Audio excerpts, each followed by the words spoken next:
All right. Welcome back to the Bookly podcast. I'm really excited for this week's episode of the podcast. I think that there's a lot to be learned from this week's book, and I think that I personally have grown quite a bit from reading this book. So I don't think that going into this book, really, thought that it would get me to the point that I am today. I don't think that I didn't think that I was going to enjoy it nearly as much as I did. And originally, so just to start off, this book is the Autobiography of Malcolm X, and I want to read just the introduction real quick, and then we'll start diving into kind of my thoughts on the book. So, through a life of passion and struggle, Malcolm X has become one of the most influential figures of the 20th century. In this riveting account, he tells his journey from a prison cell to Mecca, describing his transition from hoodlum to Muslim minister. Here, the man who called himself the angriest black man in America relates how his conversion to true Islam helped him confront his rage and recognize the brotherhood of all mankind. An established classic of modern America, the Autobiography of Malcolm X was hailed by New York Times as extraordinary and brilliant, painful, important book. Still extraordinary, still important, this electrifying story has transformed Malcolm X's life into his legacy. The strengths of his words and the power of his ideas continue to resonate more than a generation after they first appeared. So I should have looked this up earlier, and let me just pull this up real quick. I want to know when this book was published, because I think that plays quite a bit into it. So the Autobiography of Malcolm X, was published in 1965. That's crazy. 1965 is crazy, because I will say that this book, I could see this book getting a lot of hate through probably pretty well accepted through some of the 60s and 70s. But as we kind of round the corner into the 80s, 90s, early 2000s, I could see this book definitely getting a lot of kind of negative opinions to it. I feel like the idea of racism was kind of, at least when I was growing up, I felt like the topic of racism was kind of not taboo, but almost like kind of, we're past that. We're kind of burying it a little bit. We don't want to talk about it. And not in like we're not trying to learn from our mistakes, but more so as like, the more we dwell on it, then we can never get past it. And so I feel like because this book is very overtly talking about racism, that I would have thought this book would have been published much, much later. I do know, it is an autobiography. It was written by Malcolm X and Alex Haley. Alex Haley kind of did the writing from what I understand, and Malcolm X more or less just provided stories and, talked to him about his life. And then it was written in essence by Alex Haley. So because of the nature of this book, the book ends even before the assassination of Malcolm X. So I don't know. I was honestly a little bit surprised that the author didn't kind of insert that kind of post Malcolm X aspect of the book and talk a little bit about the assassination, what happened. But honestly, the book ends pretty abruptly, and Malcolm X pretty much just says, I fear for my life, and I know that I'm not going to live to be an old person because of the things that I say. And then the book ends. So, kind of prophetic in his kind of calling of his own death. But he had already had multiple death threats by that point, by the time he was writing this book. So, not entirely, out of thin air, kind of pulling that aspect. But I digress a little bit. Yes, this book was written in 1965, or originally published in 1965. But I honestly feel like this book could have been published 2020. It very much reads like a lot of kind of modern political, of like the modern political landscape, kind of the Black Lives Matter movement. I feel like reads a lot like this book. I have read a few of those books. I've read White Fragility, and there's one other one that I've read. I can't remember. But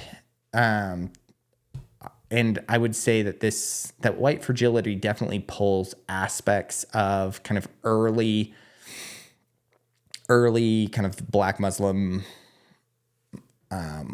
Malcolm X teachings, kind of the middle section of this book. It pulls quite a bit of that same, I would say, ideology teachings from, both books.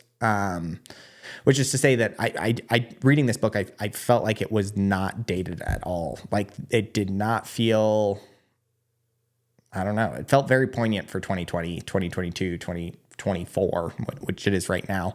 And just kind of the political and cultural landscape in which we live, I feel like there are a significant amount of people that can relate to this book and kind of almost use the teachings of this book as kind of their modern struggle, if that makes sense. Like, they still feel like the fight from Malcolm X is happening today, and they, are carrying that torch along. So that being said, I do think that this book is still incredibly important. I don't care what side of the aisle you line up on, left, right, green, red, blue, whatever it is. I think books like this are really, really, really important. And that's one of the reasons why I've read, a couple other of these kind of race-based books, as the way that I would call it. This probably being my favorite, or this definitely, not even probably, this definitely being my favorite of the kind of race ideology-based books. And I would highly recommend it for really everybody. Again, I don't really care what you believe, whether you agree with Malcolm X or not. I think it's important to develop at least a little bit of empathy.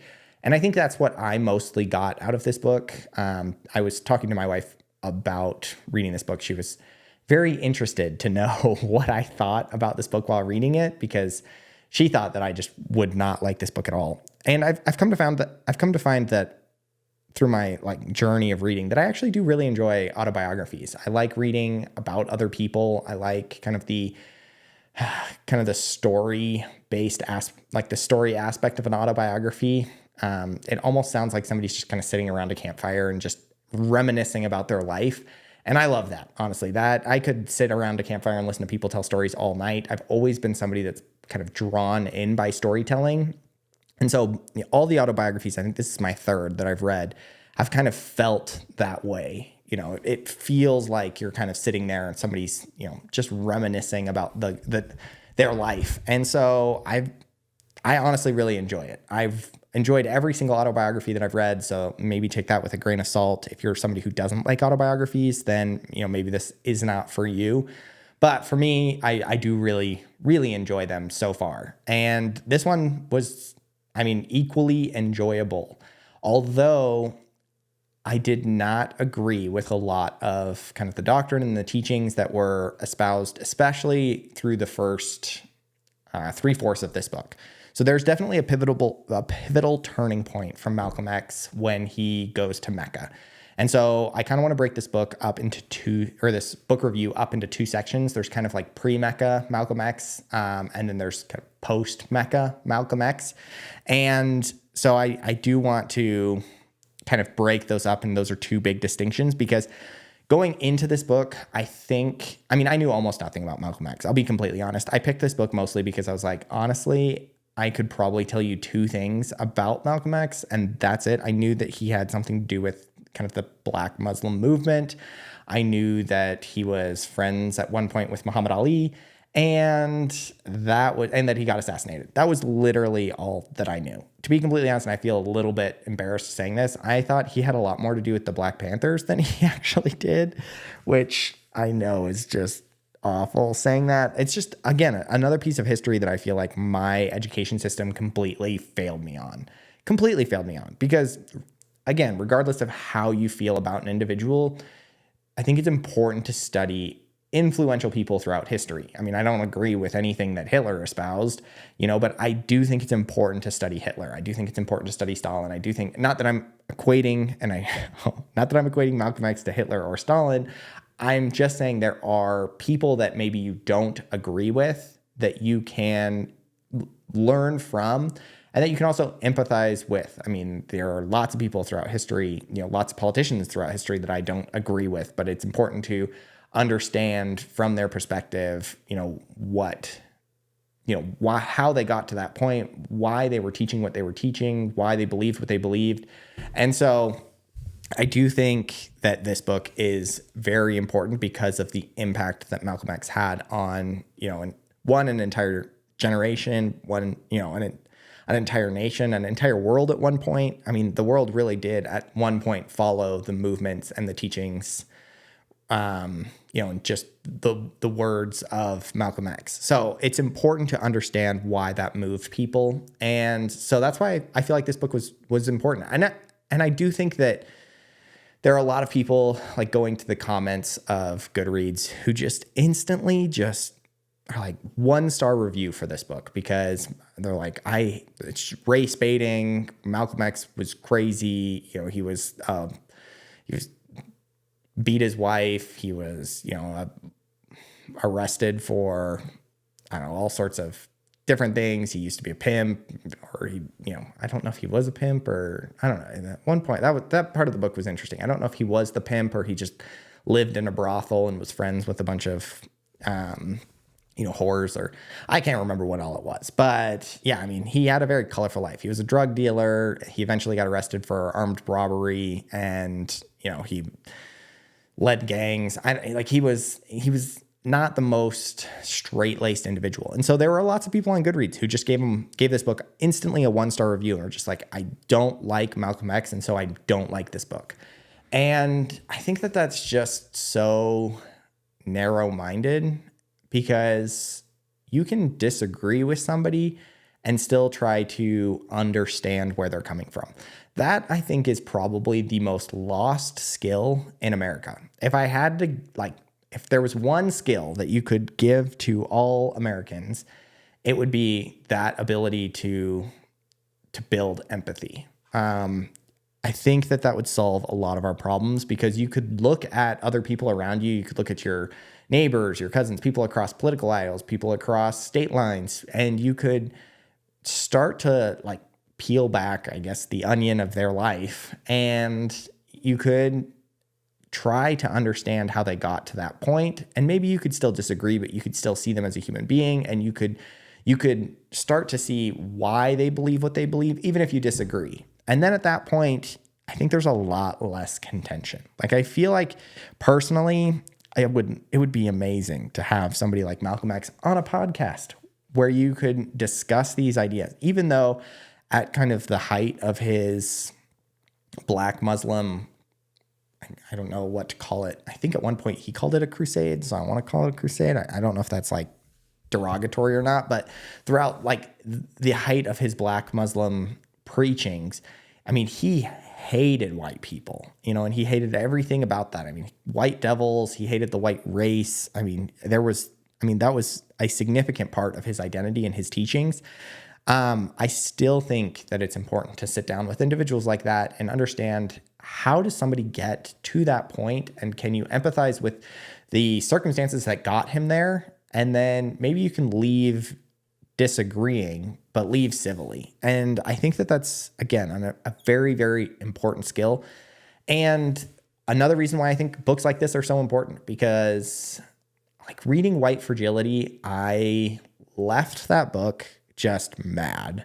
I remember closing that book and being like, what the heck did I read? I just was so angry and just disagreed so wholeheartedly with everything that book taught, that I was like, this is all dumb. This whole thing is just dumb.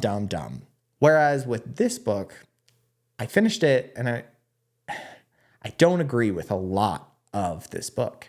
However, I didn't think it was dumb. I actually really, really enjoyed this book, and it was hard for me to put down. And I think that it's very important to understand, because instead of just spouting off, how white people are bad, it tells a story about how somebody could progress throughout life and kind of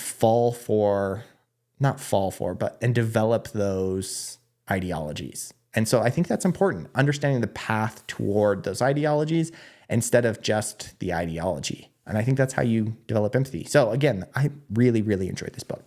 So some of the things that I did not love about this book was the use of absolutes. Oh my gosh, I hate absolute statements. I hate the all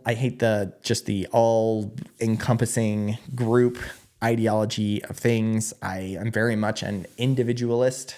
I think that's a word, in which I think every individual should be judged based on their character and their actions and their beliefs. I don't think that there is any big lump of a group that you should really lump people in, and can create definitive statements based on those groups. Now you can segregate people or you can separate people or segregate people based on groups, and create generalities, but there is no absolutes once you've got more than one individual.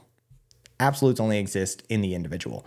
And so that drove me nuts throughout this book, because the entire book is based on these massive absolute statements about white people, black people, the ghetto, the rich, Jews, Christians. I mean, ultimately, this book has very, very, very little individualism within the book, and it's painful to read because the entire time it goes against every fiber of my being. Again, I think as an individual, I think one of the most important things that we can do is look at people individually and, judge people individually. I mean, there's no reason to lump people in together and create absolute statements. I don't know. I don't know if I'm articulating that properly, but it just drives me nuts. It drives me nuts. And that was a majority of this book, because that's how Malcolm X saw the world. He saw the world especially again, pre-Mecca, he saw the world into two categories. He saw the world in black and white. You had oppressor and the oppressed, and you had, repeated throughout the book, you had just this white devil character that is supposed to portray all white people. And he goes so far as to even say that, even nice people and white people that were trying to help him were still all lumped together in this giant white devil category. He was kind of so entrenched into this idea that he could not even see any of the good that came from anybody around him if they were white. At one point at the very beginning of the book, the book starts off with him and his father was murdered, and that definitely had a significant impact on him, because the prevailing idea behind his father's murder was that he was murdered because of his kind of black. It was a racial murder at that point. And so that definitely had a pretty large effect on him. But then it goes to talk a lot about kind of his experience through the foster care system, his experience with his mother. And it's just very interesting because I don't really understand. I don't know. It's very weird because at one point and I'm going to jump back and forth between the end of the book and the beginning of the book right here, because just kind of reflecting on this, I don't really understand where his thought process was, because this book is written post-Mecca, obviously. It's not a biography of everything up in his life up to the point, right before he's murdered. And post-Mecca, he kind of has this awakening towards a more individualistic look on people. It's not primarily what he's known for within history, and that's not the kind of the Malcolm X portrayal that I was given in history class. But he does kind of have a shift in his beliefs when he goes to Mecca, and that is originally pre-Mecca. Again, like I said, there are two groups of people. There are whites and there are blacks, and the white, no matter if you're a good person or you've been nice to him or you're trying to help, you are still a white devil. And then post-Mecca, he has a little bit more of an individual look on life. He definitely still leans a little bit more towards kind of whites are inherently bad, but he says that there are still, but whites have the ability to be good as well. They're not always bad, that there are still good white people out there. And so he does become a little bit more individualistic throughout life. And then this book is written, like I said, post then. So the beginning of this book, it's very interesting because he's reflecting back on his childhood. And it's almost like he tries to write the beginning of this book from the perspective of pre-Mecca Malcolm X. Because this early section of the book doesn't take into account any individuality or any kind of, I guess, race-based forgiveness. He looks very, very poorly at kind of the white figures in his life early on. Even the people that were trying to help him. So after his father died, his mother essentially, lost her mind, I think I don't know if that's the politically correct. This whole podcast episode is not going to be politically correct. Well, who am I kidding? But yeah, essentially lost her mind. And she she went from kind of, a fully functioning mother of, I believe, 7 or 8 kids. It was quite a big family, to kind of non-communicative, to kind of, she'd sit there and talk to herself, to just like completely like blank-faced. At one point, Malcolm X says that he was trying to talk to his mother and she didn't even recognize who he was. So, there's definitely a recognized mental decline there, and a mental decline that was even recognized by Malcolm X. He even says that, his mother didn't recognize him at all, that she was, talking to herself and would have full-on conversations with herself, that she was obviously not in a mental capacity to take care of her family. And so the state goes through then the process of figuring out what to do with their children. And so there's, the welfare system, the courts, the doctor that, talks to his mother and officially kind of takes her to a mental institution. They have the welfare agents that were trying to, get the children food. And then, all of these individuals that were essentially trying to make sure that these children, and at the time, I believe Malcolm X was not even in the 8th grade. I want to say he was, so he's probably 8, 9 years old at this time, I think, at this point in the book. So at an age when he really does need somebody looking out for him. You can't just throw an 8-year-old out into the streets. And throughout this whole process, he gets put with a foster family that he actually even likes, that tries to instill good values to him, that tries to, brings him to school and all those kinds of things. Like, it wasn't even a poor situation in which they kind of threw him to the gutter.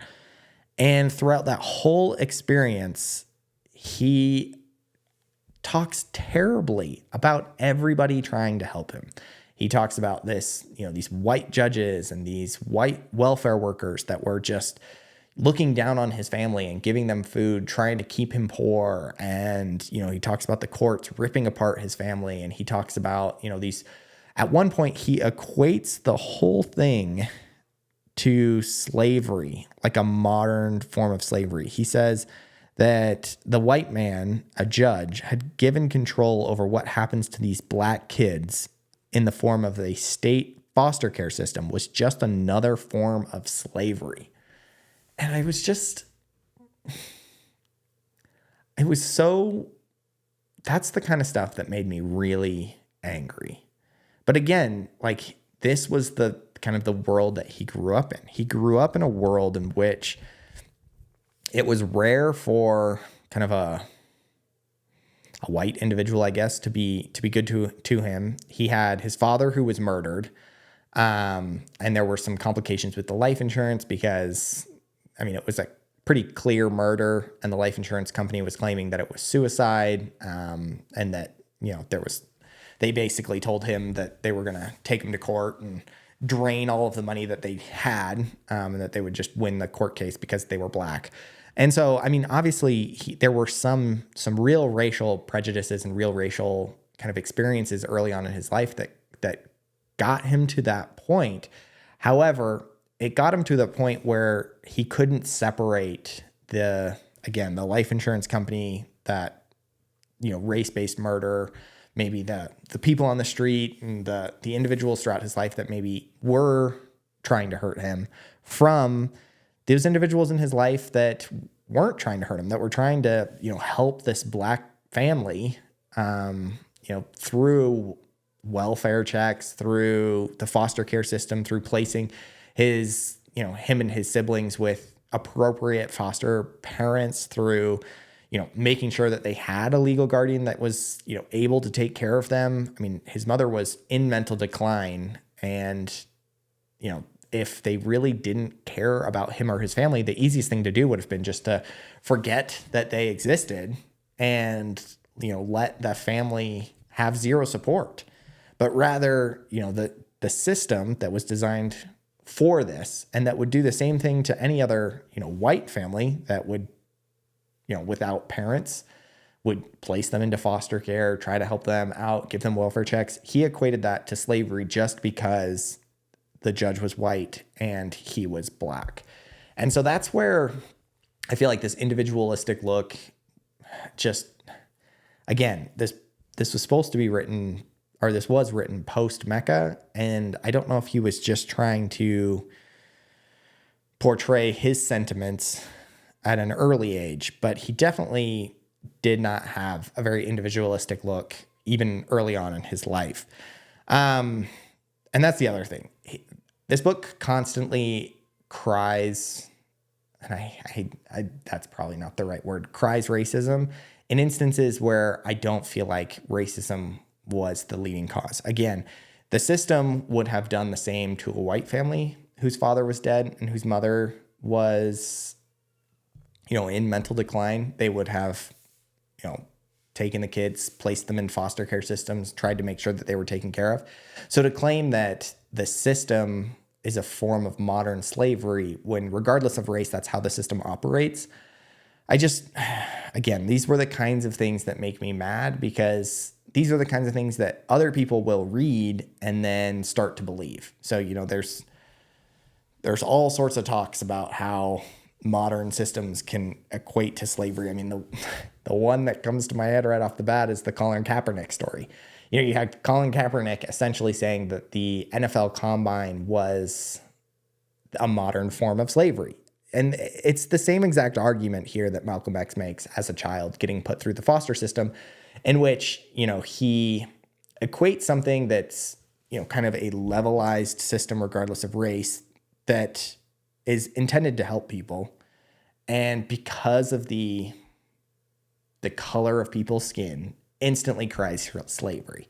The Colin Kaepernick thing was kind of the same thing. It's the NFL Combine everybody goes to, regardless of whether you're white, Black, green, blue, whatever it is. It's what you do in order to get to the NFL. And then it also is intended to help people make millions and millions of dollars.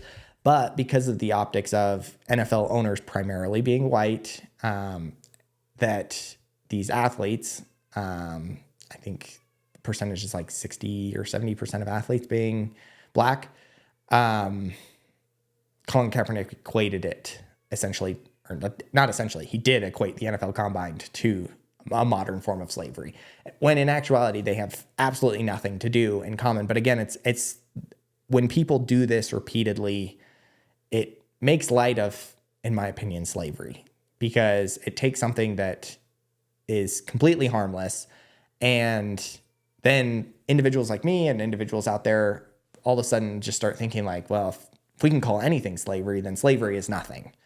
And that's the real danger behind doing things like that, is that, again, it's like the boy who cried wolf, eventually somebody's not going to believe that that's bad. And that's absolutely terrible. Like, we should call a spade a spade. And when we see things that mimic or have anything to do with or in likeness of slavery, we should be able to call that out, and call that out hard and firm, and be 100% honest about kind of the evil that's being done there.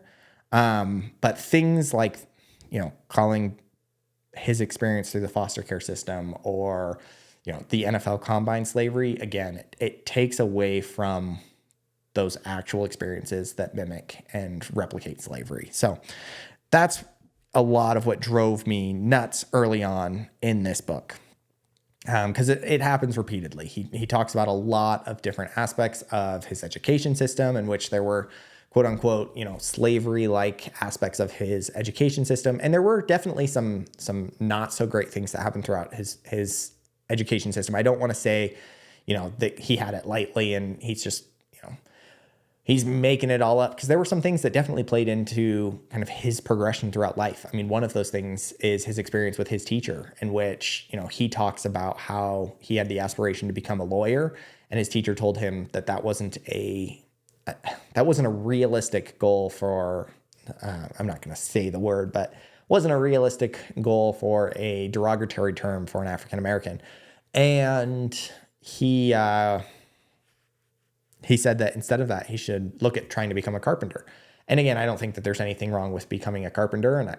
And even Malcolm X at that point, when kind of reflecting back on his life, says that he thinks that the teacher honestly was trying to give him good advice, that he was trying to tell him, hey, this is something positive in your life that you can do, that, you'll be able to earn a living, you'll be able to have a happy life, but this is an attainable goal for, a Black person in America during this time.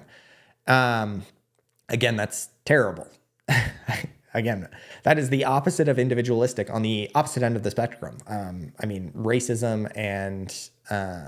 Racism is inherently anti-individualistic. And you can see that from this example from this teacher. He, instead of looking at Malcolm X as an individual and assessing whether or not he would be able to accomplish his goal of becoming a lawyer, he looked at Malcolm, who was at the time Malcolm Little, as a group identity of African American, and would he be able to attain the goal of being a lawyer? And he said no.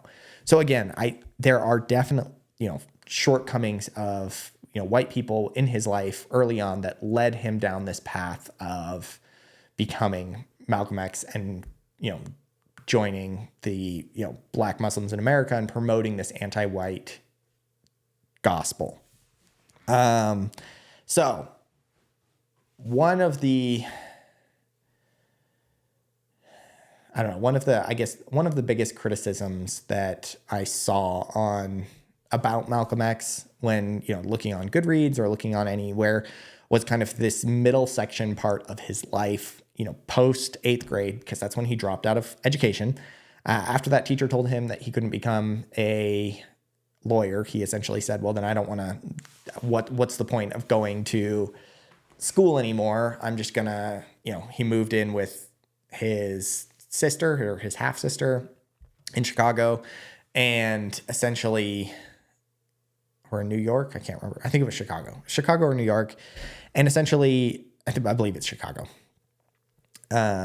Eventually just started, working and hustling his way towards the life that he developed. And this is probably the section of his life in which people have the biggest problem with, because they can't separate kind of the bad from the good in people's lives. They take an individual who obviously did some not so good things, and they make that his entire identity. And I think that this is done with everybody, I think it's hard to separate who people are from what they've done, and kind of allow people to change. And I think that's definitely evident in modern culture, where you have kind of this cancel culture, what somebody said on Twitter 10 years ago should be used against them, because people never change, and this is just who they are. And it's interesting to see that kind of the larger component of cancel culture, I would say, in modern society. So in the past 4 years since 2020, the larger, kind of proponent of cancel culture has definitely been the left.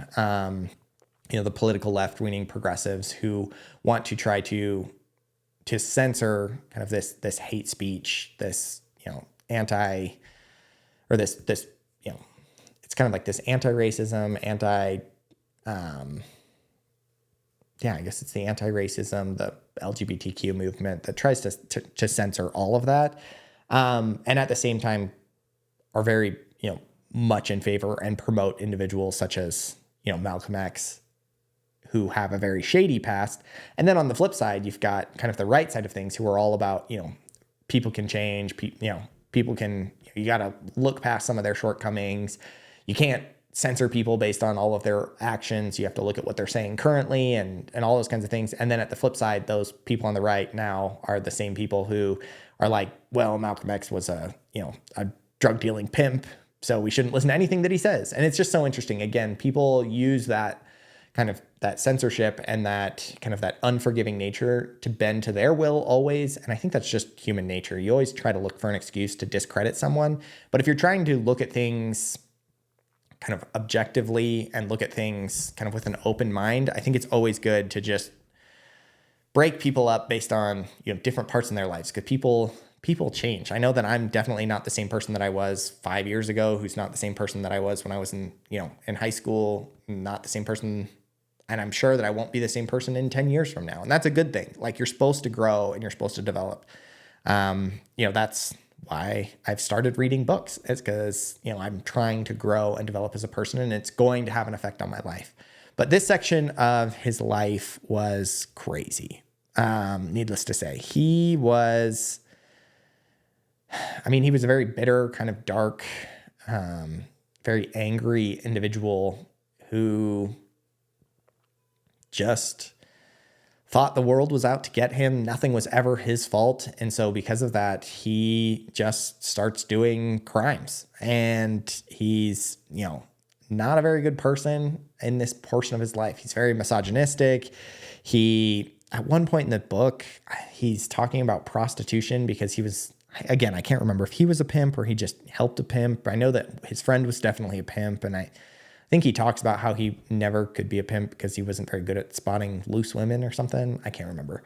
It was very interesting to read that whole section of the book because he goes very into depth with like what skills you need to be a pimp, what skills you need to be a burglar, what skills you need to be a drug dealer. It was almost like a handbook on how to be a shady individual. Not so sure that part of the book really needed to be discussed very in depth, but it was. Again, it was a very, how to be a shady individual. And essentially what he says is he had to be a shady individual because the white people had essentially oppressed him to the point where it was either, there was no other option for him. He had to do this. This was his way of being free and rebelling against the system. Obviously, I don't think that that's true.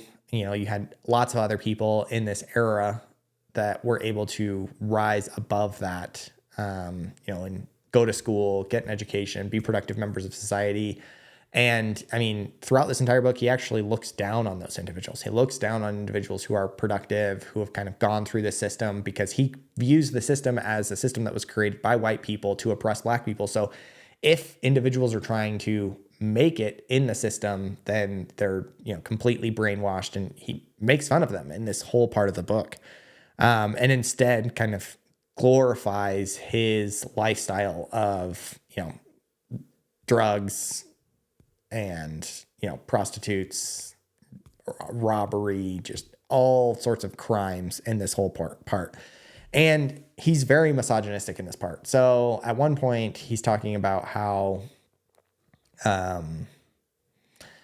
He's talking about how there's two different times in which the brothel that he lives in is busy. There's the obvious time, which is at night, individuals coming after work to visit prostitutes. And then you have individuals, and he said that he was shocked to find that the second busiest time of the day for the brothel was like 6 a.m. to 8 a.m. or 5 a.m. to 8 a.m. or something like that. And it was the time that men would wake up and pretend to go to work early and go to the brothel before work and then go to work. And at this, he talks about how it's actually the wives' fault that the men are cheating on them, because women just nag, and they just make the men's life absolutely miserable, and they drive them to cheat on them.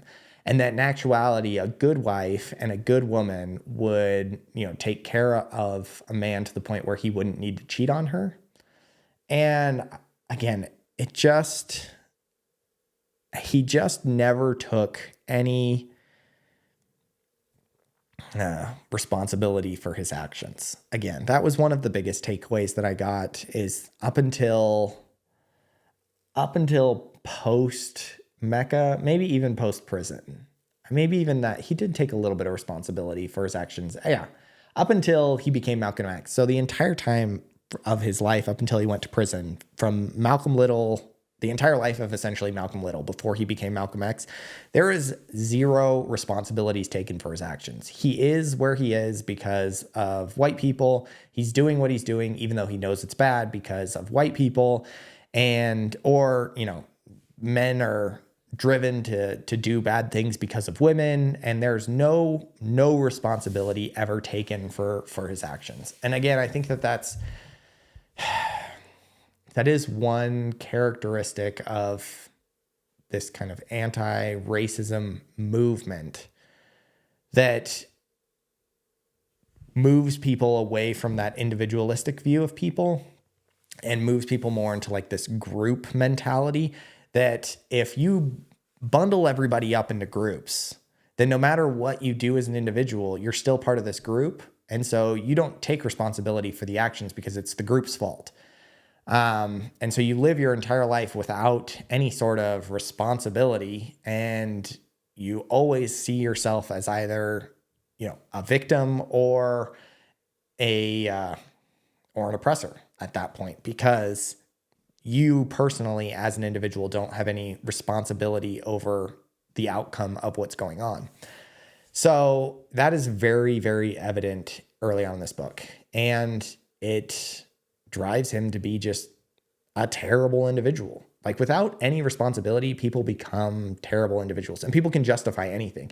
So to the point where he completely justifies robbing people. He justifies, again, cheating on your spouse. He justifies drugs. He justifies lying, cheating, stealing.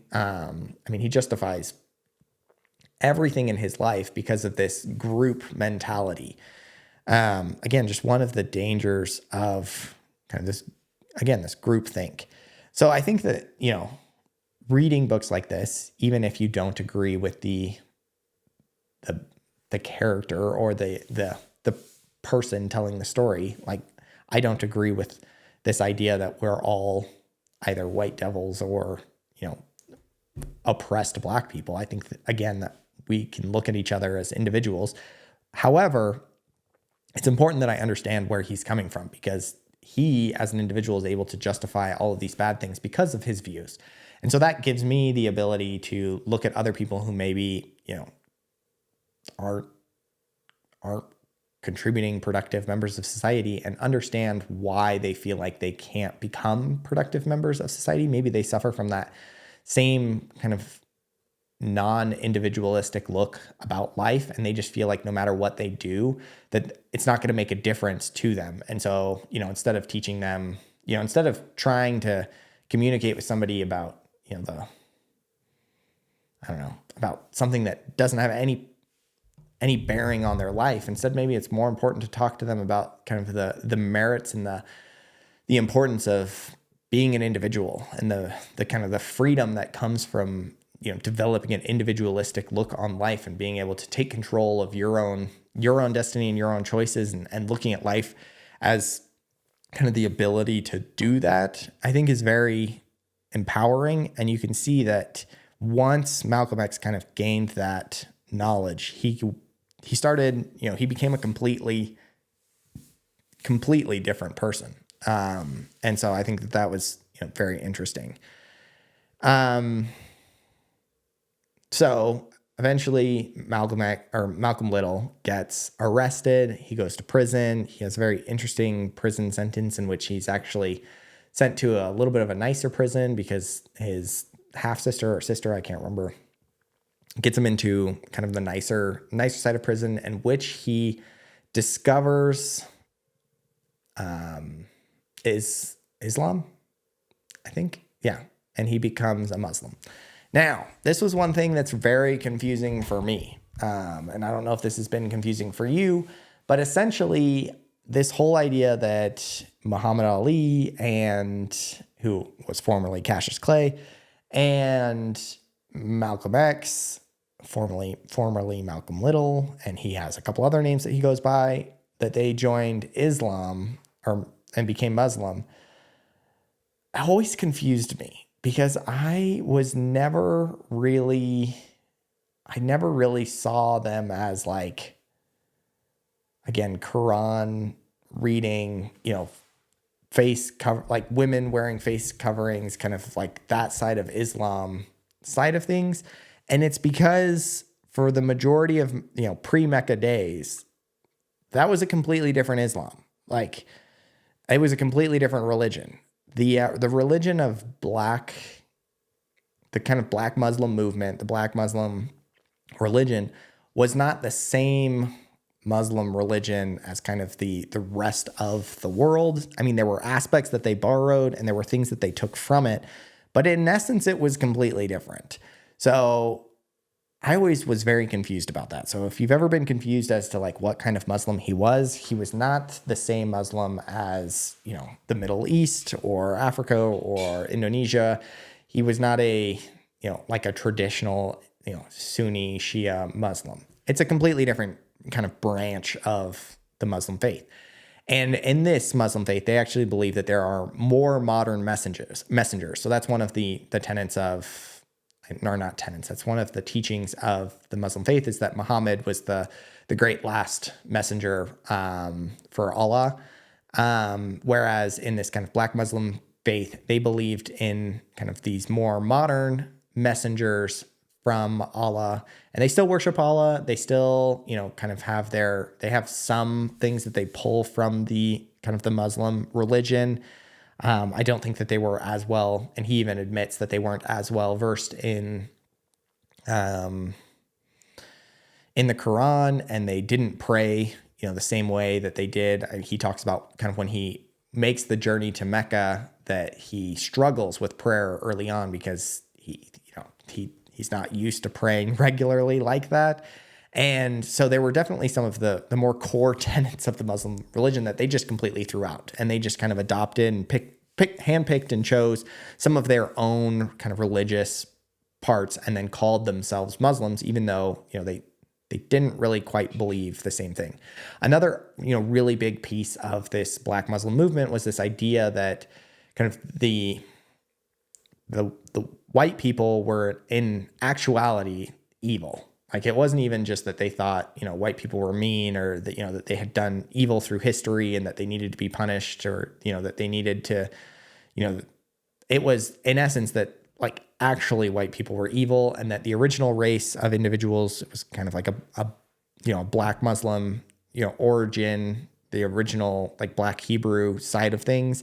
And that there was a individual, I can't remember, who was somebody who in essence just would breed lighter skinned individuals back, and through selective breeding was able to create white people. And that was an abomination to God, and that all white people from then on out were abominations, could not be trusted, were, cast out devils within, God's kingdom, and that there was a significant delineation between white and Black, and that, the white people were not, and that white people had rose to power and oppressed kind of the original, God's children, Black people, but that at some point that would flip, and that Black people would rise back to power and take over the world, in essence.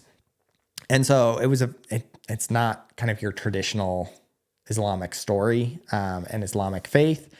They just adopted parts of the Islamic faith and called themselves Black Muslims. So I was always so confused about that, because I was like, they just don't seem like regular Muslims that I'm used to, thinking about when talking about the Muslim faith and the Islamic faith.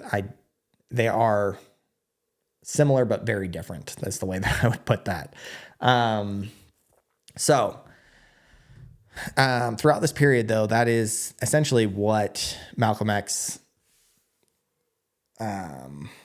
he found that faith in prison and then goes on the next 15 years of his life just preaching that. He preaches how, white people are evil, and he basically preaches hatred towards white people and how it's okay to hate white people. And I think this is the message that I got from my education system and from my understanding of Malcolm X, was kind of this racial hatred from Malcolm X, and this idea that he was kind of the more aggressive, more violent wing of the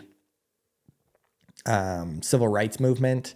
That you kind of had these two figures in history. You had, Martin Luther King Jr., who was more of the kind of passive, civil unrest, trying to bring about the civil rights movement the right way, is the way that I was kind of always taught. And then you had Malcolm X, who was more of the, violence, anger, and, white people, devils, we don't want to be equal, we are superior side of the civil rights movement. And that these two individuals, who in actuality didn't really like each other, kind of represented two distinct aspects of the civil rights movement.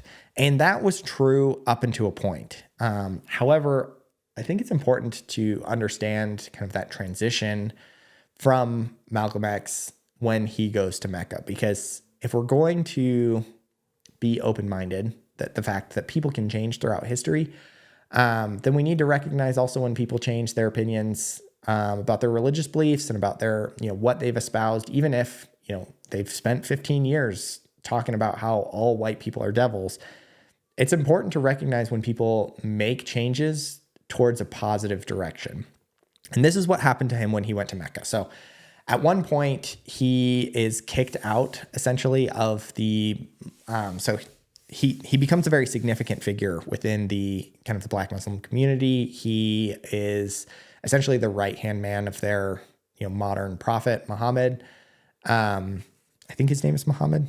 I can't remember, but I don't know. Don't quote me on that.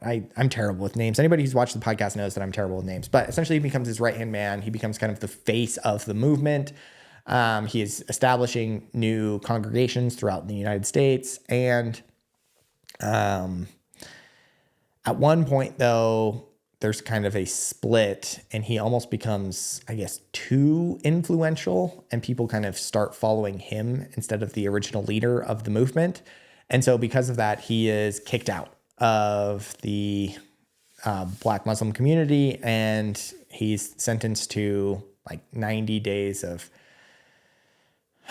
basically exile, where he can't talk, he can't preach, he can't come to church, he can't do anything. He's essentially kicked out of the religion. And during that time, he does a lot of reflection. And he's like, well, I'm going to go to Mecca, and I'm going to make that pilgrimage because that's one of the pillars of our religion. I'm going to make that pillar. So he goes to his sister. He asks her for some money. She gives it to him, and he makes the pilgrimage to Mecca. And this is a huge, like, life-changing moment in his life, because in Mecca, he sees all different races of people all doing the same thing that he's doing, which is going to Mecca to worship Allah.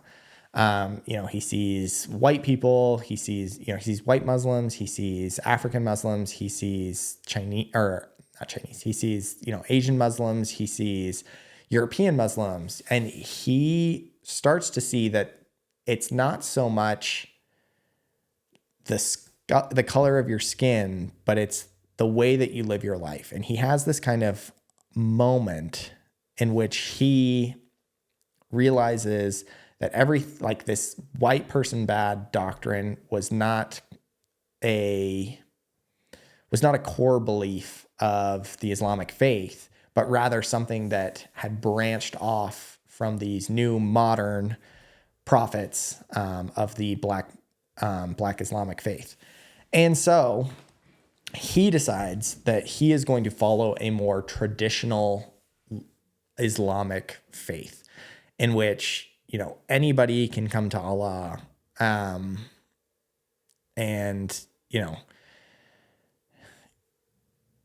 Really that's it. In which anybody can come. He believes, he moves back towards this idea of, praying towards Mecca. He starts, he learns how to pray. He starts, he goes back to believing that Muhammad is the the last and great prophet, all of those things that more of a traditional Islamic faith outlook on things. And then he comes back to America and starts to talk about these changes in his perspective. And he starts to talk to individuals about how, not all white people are bad, but how there are white people who can be good, regardless of, the way that the system was set up.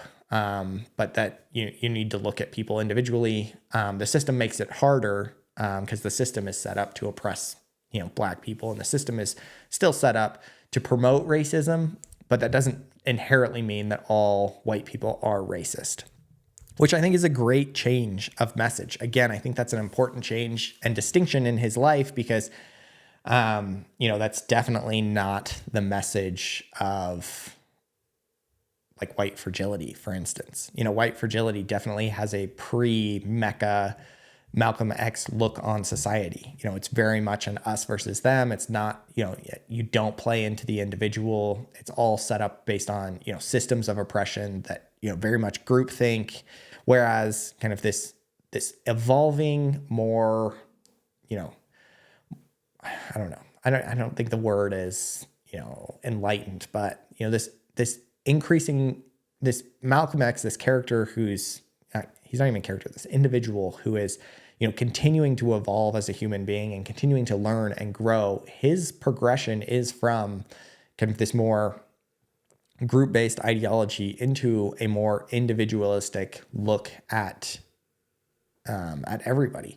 And I think that that's important to know that, that influential person went through that transition, and that we should look at him and understand that that's who he was when he died, instead of focusing on the teachings pre-Mecca. Because again, then we're only focusing on one aspect of his life and not focusing on kind of who he was as he progressed through life. And then ultimately he was murdered by a member of his original kind of faith, that Black Muslim community. But that happened after this book. But I did look that up, kind of who murdered him. And it was an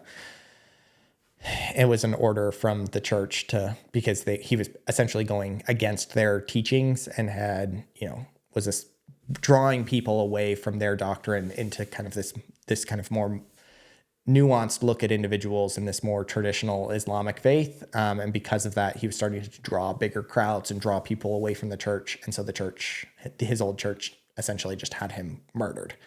It's interesting to note again that Malcolm X was not murdered because of his white supremacist ideals or, his idea of white devils, when in actuality he was murdered because he didn't think that he wasn't extreme enough. Again, I never knew that. Very, very, very interesting. One of the things that I didn't like kind of and we'll wrap it up here at the end here with one of the things that I didn't like about post-Mecca Malcolm X and post-Mecca Malcolm X that I didn't really agree with, and that I see a lot of this talk in kind of modern reparations talk. And it's this idea of atonement, and how, the white race can atone for the sins of slavery. And the reason why I don't like that talk is because I just don't understand where that leads. If we're looking again individually, then there are a lot of people today, that have absolutely nothing to do with slavery. And so you'd make them atone for the things of their ancestors. And then where do you draw the line? Like, do you start making individuals atone for their other sins of ancestors? Like, do you start taking people who, whose great-great-grandpa maybe murdered somebody or stole their land and make that individual pay that back to you? Do you start, atoning for the, for your, great-great-great-great-great grandfather who, maybe, I don't know, was a Viking and, came into this land and raped and pillaged people. Like, where do you draw the line with that atonement? And so I think that it's hard to look back in society and atone for the things of people who have passed on. That being said, I think it's also important to recognize the effect of history. I think you can do two things simultaneously. And that's one thing that I feel like in this book, I really gained a much better understanding of. I don't like the idea of atoning for the dead, and that people who are living today have to deal with the consequences of their of the evil deeds of their predecessors. Because again, everybody in history has done something wrong, and so where do you draw that line at what gets counted in the the grand scheme of, tallying up sins. However, I do think it's important to recognize the effect that your surroundings have on individuals. So for instance, Malcolm X grew up in, a very conducive environment for, a lack of education, for an individual to kind of get lost in the foster system, for an individual to get picked up by gangs and things like that. And that has to do with the fact that there were a lot of,